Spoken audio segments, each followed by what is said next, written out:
Mr. Speaker, America entrusted Republicans with the House in 2010 and the Senate in 2014.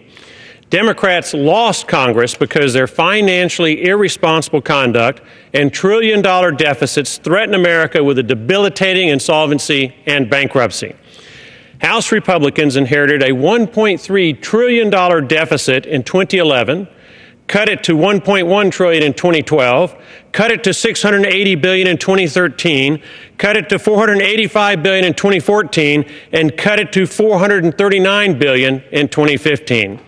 House Republicans did what the American people elected them to do. And in each election thereafter, we were entrusted with 2 more years of a House Republican majority. Unfortunately, newly released data from the Nonpartisan Congressional Budget Office reveals America's financial condition has taken a sharp turn for the worse. According to the CBO, the first quarter fiscal year 2016 deficit deteriorated by $36 billion compared to 2015's first quarter deficit. If extrapolated to a full year, America's FY 2016 deficit would be $583 billion. That's $144 billion worse than in FY 2015. Out-of-control spending was the problem, not taxes. During the first quarter, tax revenues were up 4%, but spending was up even more at 7%. Now, for the first time since I've been in Congress, Republican compromises and surrenders to Obama and Democrats have made America's deficits worse, not better. This Congress broke open our kids' piggy banks, stole money we cannot pay back, and used it to pay for a $1 trillion omnibus spending bill that adds tens of billions of dollars to 2016's deficit. I am proud I voted against the financially irresponsible omnibus.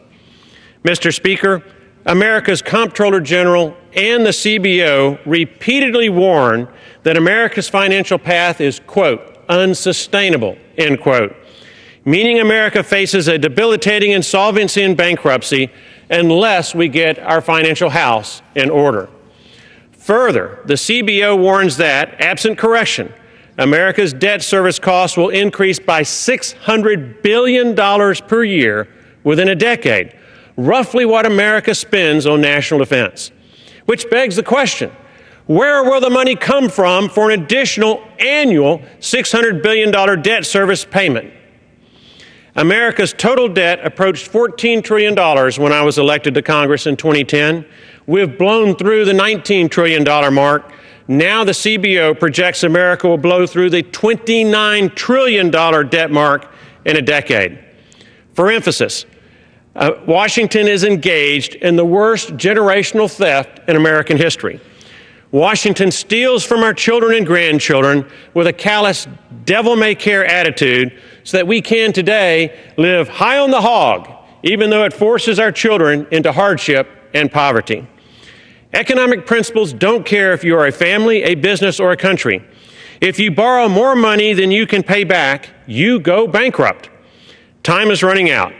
Washington must balance the budget before America's debt burden spirals out of control, before it is too late to prevent the debilitating insolvency and bankruptcy that awaits us. Mr. Speaker, Americans are rightfully angry at Washington elected officials who care more about special interest campaign contributions than American voters or America's future. Will the American people channel their anger in the 2016 elections and elect Washington officials who both understand the threat posed by deficits and debt and have the backbone to fix it? The answer to that question determines whether America continues as a great nation and world power or declines into the dustbin of history.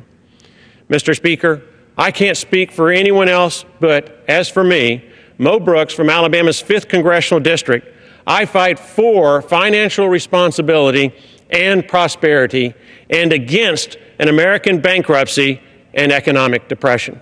Mr. Speaker, I yield back.